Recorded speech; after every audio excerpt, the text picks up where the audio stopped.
Bisa dijelaskan dan untuk dugaan penyebab kematian ini si Upa ini.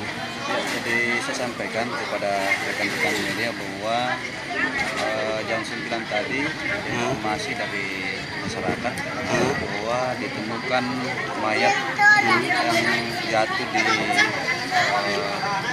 got.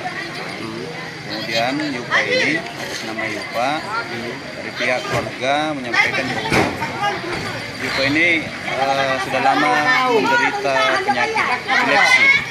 Penyakit epilepsi. Ya, penyakit epilepsi sudah lama. Kemudian tiap hari dia berkeliaran. Kemudian masalah otopsi dari pihak keluarga menyatakan bahwa tidak perlu dilakukan otopsi, sehingga kita nanti akan buatkan surat pernyataan penolakan otopsi.